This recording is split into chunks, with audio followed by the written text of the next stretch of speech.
মতুয়াবাড়িতে রাজনীতি ঢুকিয়েছে মমতা। 2024 সালের ভোটার তালিকাকে মান্যতা দেওয়ার দাবি সুজনের। থাকা মানুষ, গরিব মানুষ, দলিত মানুষ, দরিদ্র মানুষ তারা বিপন্ন হচ্ছে। আমাদের দাবি সিম্পল এবং এই দাবি মেনে নেওয়া উচিত। হরিচাঁদ ঠাকুর ধর্মের ভাগ করেননি, করতে শেখাননি, বরং সমতার কথা বলেছেন। হরিচাঁদ ঠাকুর তার পরিপ্রেক্ষিতে শিক্ষাকে এগিয়ে নিয়ে গেছে। তার ছেলে প্রমথ রঞ্জন ঠাকুর এমএলএ হয়েছেন, নেতা হয়েছেন, রাজনীতি করেছেন, কিন্তু কখনো কোনোদিন ঠাকুর বাড়িকে কেন্দ্র করে রাজনীতির ফালা কাজ করেননি। আজকে গোটা মতুয়া বাড়িটাকে রাজনীতির ফালা করে দিল কে? মতুয়া বাড়ির ঘনিষ্ঠ বহু মানুষ আমাদের ছিলেন, তারা কেউ বাড়ির মধ্যে রাজনীতি ঢুকিয়ে একটা বাড়িকে তিনটে টুকরো করেননি।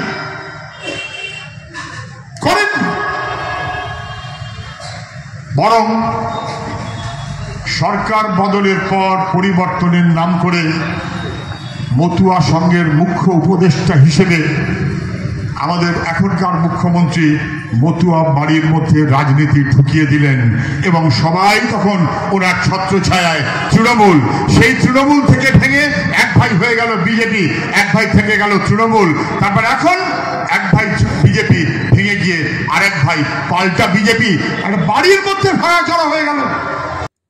মতুয়া বাড়িকে রাজনৈতিকভাবে ফালা করে দেওয়া হয়েছে। মতুয়া বাড়িতে রাজনীতি ঢুকিয়েছেন মুখ্যমন্ত্রী মমতা বন্দ্যোপাধ্যায়। বাম আমলে মতুয়া বাড়ি ফালা হয়নি দাবি করলেন সিপিএম এর কেন্দ্রীয় কমিটির সদস্য সুজন চক্রবর্তী। শনিবার গাইঘাটার প্রয়াত সিপিএম নেতা অরুণ কান্তি মহাপাত্রের স্মরণ সভায় আসেন সুজন। গাইঘাটা থানার মোড়ে স্মরণ সভার আয়োজন করা হয়েছিল। কর্মী সমর্থকেরা ভিড় করেছিলেন। সুজন ছাড়া উপস্থিত ছিলেন অশোকনগরের প্রাক্তন সিপিএম বিধায়ক সত্যসেবী কর সহ অন্যান্য বাম নেতৃত্ব। সিপিএম নেতা সুজন বলেন, 2002 সাল নয়, 2024 সালের ভোটার তালিকাকে মান্যতা দিতে হবে। তা না হলে 24 সালে যারা জিতে সাংসদ মন্ত্রী হয়েছেন তারা পদত্যাগ করুক। সুজন এদিন মতুয়াদের আরাধ্য দেবতা হরিচাঁদ ও গুরুচাঁদ ঠাকুরকে সমাজ সংস্কারক এবং শিক্ষা সংস্কার হিসেবে উল্লেখ করে বলেন, গুরুচাঁদ ঠাকুর অসংখ্য স্কুল তৈরি করেছিলেন, কিন্তু ইতিহাসে তার চর্চা কম হয়। বাংলা ভাগের জন্য তিনি শ্যামাপ্রসাদ মুখোপাধ্যায়কে দায়ী করেন। উদ্বাস্তুদের যন্ত্রণার কথা তুলে ধরেন। সুজন এদিন বলেন, মতুয়া বাড়ি ঐক্যবদ্ধ থাকতে হবে, কেউ আঘাত করতে পারবে না। পিছিয়ে পড়া মানুষ, বাস্তুহারা মানুষ, উদ্বাস্তু মানুষ, মতুয়া মানুষ ইত্যাদি আদিবাসী মানুষ, তাদের যেভাবে বিপদে ফেলা হয়েছে আমরা বরাবর তার নিন্দা করেছি, বিরোধিতা করেছি। এখন এসআইআর করতে গিয়ে কেন 2002-এর ভোটার লিস্টকে টেনে মানুষকে বিপদের মধ্যে ফেলা হচ্ছে? 2002-এ যখন ইন্টেন্সিভ রিভিশন হয় তখন বামফ্রন্টের সরকার, তখন মানুষকে দুশ্চিন্তা করতে হয়নি এবং তখন নাগরিকত্বের এই কাণ্ড কারখানা করবার মতন সুযোগ নির্বাচন কমিশন পায়নি। তখন এনুমারেশন ফর্ম ছিল না। তাহলে এখন নতুন ব্যবস্থা করছে কেন? 2024-26-এ এখন করছে যখন 2002 সালে কি 24 বছরের পুরোনো কাগজ দেখেছিল না? তো তাহলে আমাদের কথাটা অত্যন্ত সিম্পল।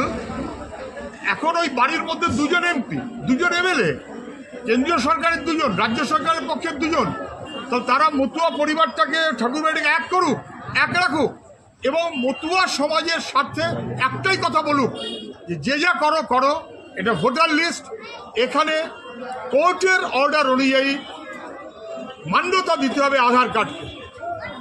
এটা বলতে কোনো অসুবিধার কথা নয়, কারণ কোর্টের অর্ডার নির্বাচন কমিশন করতে পারে। আর বিজেপি প্রধানমন্ত্রী আর স্বরাষ্ট্রমন্ত্রী মিলে নির্বাচন কমিশন ঠিক করেন। এটা রাজনৈতিকভাবে দায়িত্ব হিসেবে এখানকার এমএলএ এমপিদের নেওয়াটা জরুরি। আর 2, কেন 2002 সাল?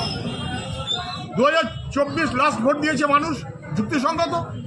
রাজ্যের সরকার, কেন্দ্রের সরকার, তার এমএলএ এমপিরা কেন ঐক্যবদ্ধভাবে যাচ্ছে না এই কথাটা বলার জন্য যে 2024-কে মান্যতা দিন, 2021-কে মান্যতা দিন, 19-কে মান্যতা দিন, কেন 2002? এইটার মধ্য দিয়ে মানুষের বিপদ ঘটাবার ব্যবস্থা করুন। আচ্ছা, আপনি বলছেন বিহারে লিস্টে ভুলে ভরা, তো তথাপি তো বিজেপি এবং গভর্নমেন্ট হচ্ছে। লিস্ট ভুলে ভরার সঙ্গে ভোটে জিতে জেতার সম্পর্কটা কি? লিস্ট ভুলে ভরা থাকলে যদি জিততে সুবিধে হয়। ভুলে ভরা এটা অনেকগুলো ইতিমধ্যে তথ্য এসে গেছে, আপনারাও পেয়েছেন। 2002-এর আমাদের লিস্ট, সেটা কি সব নির্ভুল? সেটাই বা কে ঠিক করবে? ফলে এটা একটা কাণ্ড কারখানা এমন করছে যেন কোনো একটা ভোটার লিস্ট মানে একটা চূড়ান্ত সত্য, সেটা তো নয়। এটা মাঝে মধ্যে রিভিশন করতে হয়। আমাদের এখানকার ভোটার লিস্টে কার্যত প্রায় 7-8-9% মৃত মানুষ এবং ভুতুড়ে ভোট, এই দিয়ে তো ভোটার লিস্ট রয়েছে। আপনি আপনার নিজের এলাকার ভোটার লিস্টটা খুলে দেখুন, দেখলে আপনি বুঝতে পারবেন এর মধ্যে কোনো নতুনত্ব নেই। সুবিধাটা কি? ভোটার লিস্টে ভুলে ভরা থাকলে যাদের সুবিধে হয় তারাই ভোটার লিস্ট ভুলে ভরা থাকুক তা চায়। মৃত মানুষের নাম পশ্চিমবাংলার ভোটার লিস্টে বহু। দুপুর 2টোর সময় সে ভূতের নৃত্য করলে কার লাভ হবে? তো দুপুর 2টোর সময় ভূতের নৃত্য করলে যার লাভ হবে তারা ভোটার লিস্টটা ঠিক রাখার ব্যবস্থা করবে না। আমরা অনেকবার লিস্ট দিয়েছি, অনেকবার, কিন্তু নির্বাচন কমিশন মান্যতা দেয়নি। তৃণমূল তার ব্যবস্থা করেনি কেন? রাজ্য সরকার, যারা অফিসার ইত্যাদি ইত্যাদি ভোটার লিস্ট কাজ করে তারা সবাই সরকারি কর্মচারী। ফলে তৃণমূল চাইলেও এ নাম বাতিল হয়ে যেত, নির্বাচন কমিশন চাইলে নাম বাতিল হয়ে যেত। আমরা বারে বারে বলার সত্ত্বেও এটা বাতিল করা হয়নি। এদের সুবিধে তৃণমূল নেবে না বিজেপি নিয়ে কে নেবে, এটা ওদের ঠেকাঠেকি, এর মধ্যে আমি। আপনি ইতিমধ্যে বললেন যে এরকম মৃত ভোটার এবং পরিযায়ী শ্রমিক এবং অনেক ভুয়ো ভোটার মোট মিলিয়ে প্রায় 70 লক্ষ। সেখানে বিরোধী দলের নেতা বা বিরোধী দলনেতা শুভেন্দু অধিকারীও দাবি করছেন যে 1 কোটির বেশি ভোট কাটা যাবে। না না না, শুভেন্দুর দাবি আর আমার দাবি কমপ্লিটলি আলাদা।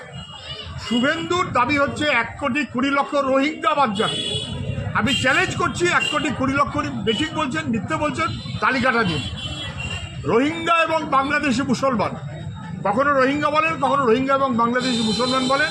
1,20,00,000 এটার অ্যাবসার্ড ফিগার যেটা উনি বলছেন, এবং এটা আসলে এক অংশের মানুষের মধ্যে বিভেদ অথবা বিভাজন বাড়ানোর প্রচেষ্টা। আর আমি যেটা বলছি সেটা হচ্ছে যারা মৃত তাদের নাম বাদ দিতে হবে, যারা ভুতুরে এবং ডাবল এন্ট্রি তাদের নাম বাদ দিতে হবে।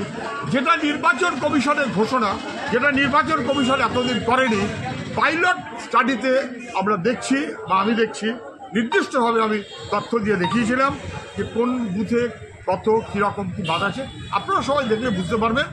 নির্ভুল ভোটার লিস্ট চাই, মৃত মানুষের নাম রাখতে দেব না, ভুতুরের নাম রাখতে দেব না, যথাযথ মানুষের নাম কাটতে দেব না। এই চান্স পেয়ে মুসলমানদের নাম বাদ দেবো বলে মতুয়াদের নামও বাদ দিয়ে দেবো। মুসলমান অথবা মতুয়া অথবা পাঁচতোয়ারা মানুষ অথবা গরিব মানুষ, এটা যথাযথ মানুষের নাম বাদ দেওয়া যাবে না। পরিযায়ী শ্রমিক তারা আমাদের রাজ্যের ভোট। আপনি এক জায়গায় বলছেন বিজেপি ব্রাহ্মবাদী রাজনীতি করছে, বলছেন ব্রাহ্মবাদী রাজনীতি করছে, এটা দেখুন, বিজেপি মনুস্মৃতির পক্ষে, সবাই জানে। আমাদের সংবিধান, এই সংবিধান ওরা মানে না, এটাও সবাই জানেন, এগুলো নতুন কোনো কথা না। এবং হিন্দু রাষ্ট্রের মতন মনোভাব নিয়ে RSS চলে, এটাও সবাই জানে, এগুলো কোনো নতুন কথাই বলছে। মনুস্মৃতি কি বলছে? মনুর চর্চার মধ্যে কি আছে? শূদ্র, কুকুর, কাক, কালো, এরা ওদের কাছে অগ্রহণযোগ্য, বাতিলযোগ্য। এবং তাহলে শূদ্র মানুষকে কার সাথে তুলনা করছে?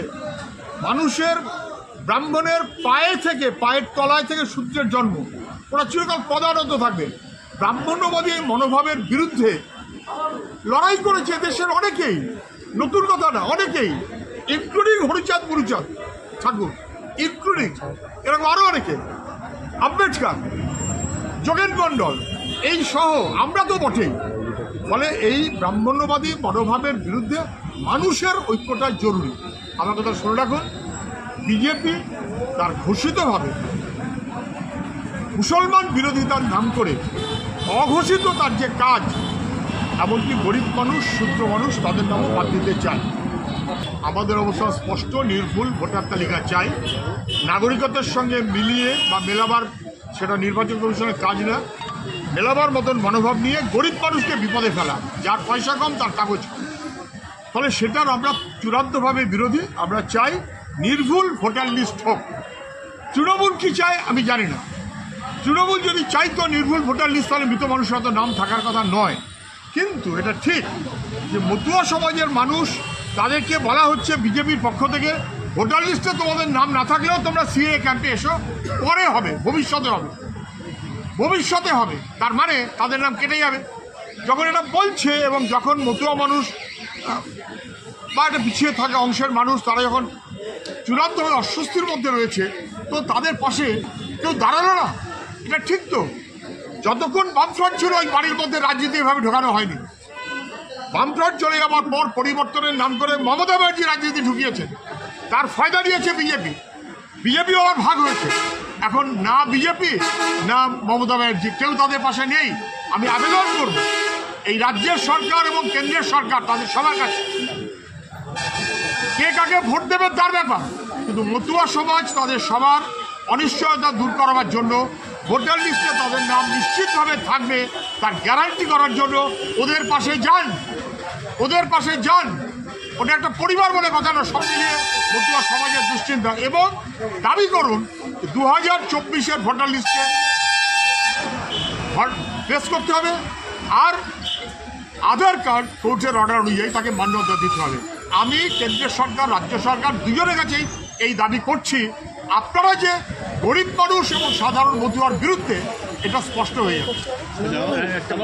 লিস্টের তালিকায় অনেকের নাম আছে, অথচ নির্বাচন কমিশন এখন যে সাইট দিচ্ছেন তালিকা, সেখানে নাম নেই সে 2002 সালে, যা নিয়ে বিভ্রান্তিতে করছেন অনেক ভোটাররা, এমনকি বিএলআরও। দেখুন, মন্ত্রী রথীন ঘোষ সম্ভবত খাদ্যমন্ত্রী, তিনি যেটা বলেছেন বলে আপনারা বলছেন, উনি অনেক পরে বললেন কথাটা, ঠিক অনেক পরে বললেন। আমরা তো এর আগেই বলেছি 2002-এর লিস্ট এক, সেটা মানে কি চূড়ান্ত নির্ভুল, সেই প্রশ্ন থাকছে। 2002-এর আমরা প্রমাণ করে দেখিয়ে দিয়েছি তো, হার্ড কপিতে নাম আছে, আর ওরা যে সফট কপি নিয়ে ঘুরছে তাতে নাম নেই। আমার কাছে এইখানে দেখবেন, আমি এইখানে নাম বার করে দিতে পারি। আমার কাছে দুশ্চিন্তা করছেন সম্বন্ধে এই আশপাশের মানুষ, তিনি বলছেন আমাদের পরিবারের নাম হার্ড কপিতে আছে কিন্তু সফট কপিতে নেই, আর ওরা সফট কপিকে মান্যতা দিচ্ছে, হার্ড কপিকে মান্যতা দিচ্ছে না। 2002-এর হার্ড কপিতে আছে, সফট কপিতে নেই, সেই লোকগুলো বিপদে পড়বে কেন? এই কথা আমরা অনেক দিন ধরে বলছি। যাই হোক, রথীন ঘোষও বলেছেন, ভালো করেছেন, যেন ওরা সবাই মিলে বলেন, গিয়ে বলুন আধার কার্ডকে মান্যতা দিতে হবে, রেশন ভোটার কার্ডকে মান্যতা দিতে হবে, আর 2024-এর ভোটার লিস্টকে ভরসা করতে হবে। তৃণমূল বিজেপি দুজনের ইসলাম বলা উচিত। 69 বছর বয়সী একজনের মৃত্যু হয়েছে বারাসাতে। রথীন ঘোষ বলেছেন যে এসআইআর আতঙ্কে মারা গেছে, এবং 2002 সালের যে ভোটার তালিকা সেখানে তার এপিক নাম্বার নেই এবং তার নাম ভুল আছে, নামের বানান ভুল আছে। সেই কারণে আমি তো আর রথীন ঘোষ না কার নাম বলছেন তার মতো আরেকজনের মৃত্যু হয়েছে, সেটা দাবি করছে তৃণমূল। আমি তো শুনেছি, এবার আমরা বলতে তো আমি তো আর এই রথীন ঘোষ না কার নাম বলছেন তার মতন অত ডাক্তার না। উনি হয়তো ডাক্তার, ফলে কোনো মৃত্যু হলেই উনি বলে দিতে পারবেন যে এটা এসআইআর মৃত্যু। যেমন ডেঙ্গুতে মৃত্যু হলে কেউ বলতে পারতেন অজানা জ্বর, এসব ওদের কারবার। কিসে মৃত্যু আমি জানি না, সেটা পোস্টমর্টেম করে বলতে হবে। এটা পলিটিক্যাল পোস্টমর্টেমের ব্যাপার নয়, এটা মেডিকেল পোস্টমর্টেমের ব্যাপার। ফলে এখন দেখতে পাচ্ছি তৃণমূলের নেতারা সবাই পলিটিক্যাল পোস্টমর্টেম করছে। কিন্তু এটা নিয়ে আমার কোনো সন্দেহ নেই যে ভোটার তালিকার এই সংশোধনী নিয়ে মানুষের মধ্যে আতঙ্ক তৈরি হয়েছে, অস্বস্তি তৈরি হয়েছে। সেই অস্বস্তিটা নির্বাচন কমিশনের অপরাধেই হয়েছে। সেই অস্বস্তিটাকে বাড়াবার বা আশঙ্কাটাকে বাড়াবার জন্য, মানুষকে আতঙ্কিত করবার জন্য তৃণমূল বিজেপি যেভাবে চলছে তার দায়ী। আমরা বলছি আতঙ্কে ভুগবেন না, প্রত্যেকটি মানুষের ভোটার লিস্টে নাম থাকার জন্য আমরা রাস্তার লড়াইতে থাকব, প্রয়োজনে আইনের লড়াইতে থাকব। বিকাশ ভট্টাচার্য সহ বাকিদের সঙ্গে কথা হয়েছে, প্রয়োজনে আইনের লড়াইতে থাকবো, কারুর নাম বাদ দিতে দেব না যে জেনুইন। কিন্তু নির্বাচন কমিশনই তো তলগোল পাঠিয়ে দিচ্ছে। গতকাল বিহারের নির্বাচনে বিজেপি জয়লাভ করেছে, সেটা কি, কেন, কি প্রকারে, সেগুলো পরে প্রকাশিত হবে। আমি তা নিয়ে এখন কোনো কথা বলছি না, কিন্তু এটা সবাই জানেন যে পার্সেন্টেজের অথবা ভোটের বিবেচনায় বিজেপি অথবা জেডিইউর চাইতে আরজেডির ভোট বেশি, তাও সবাই জানে। তারপর ভোটার লিস্টে নানা কথা আছে, আমি তার মধ্যে যাচ্ছি না।